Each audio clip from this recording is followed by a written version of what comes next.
Blackstone Audio presents The Origin of Evil by Ellery Queen. This book is read by Fred Sullivan. 1. Ellery was spread over the pony-skin chair before the picture window. Horatius crossed on the typewriter table, a 10-inch frosted glass in his hand, and the corpse at his feet. He was studying the victim between sips and making not too much out of her. However, he was not concerned. It was early in the investigation. She was of unusual proportions, and the Ron consoled. He took another sip. It was a curious case. The victim still squirmed. From where he sat, he could make out signs of life. Back in New York, they had warned him that these were an illusion, reflexes following the death rattle. Why, you won't believe it, they had said, but corruption's set in already, and anyone who can tell a stinkweed from a camellia will testify to it. Ellery had been skeptical.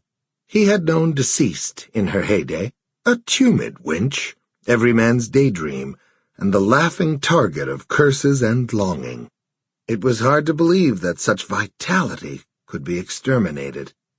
On the scene of the crime, or rather above it, for the little house he had taken was high over the city, a bird's nest perched on the twig tip of an upper branch of the hills. Ellery still doubted. There she lay, under a thin blanket of smog, stirring a little, and they said she was dead. Fair Hollywood. Murdered, ran the post-mortem, by television. He squinted down at the city, sipping his rum and enjoying his nakedness. It was a blue-white day. The hill ran green and flowered to the twinkled plain, simmering in the sun. There had been no technical reason for choosing Hollywood as the setting for his new novel. Mystery stories operate under special laws of growth. Their beginnings may lie in the look in a faceless woman's eye, glimpsed in a crowd for exactly the duration of one heartbeat, or in the small type on page 5 of a life insurance policy. Generally, the writer has the atlas to pick from. Ellery had had only the gauziest idea of where he was going. At that stage of the game, it could as well have been Joplin, Missouri, or the kitchens of the Kremlin. In fact, his plot was in such a cloudy state that when he heard about the murder of Hollywood, he took it as a sign from the heavens and made immediate arrangements to be present at the autopsy.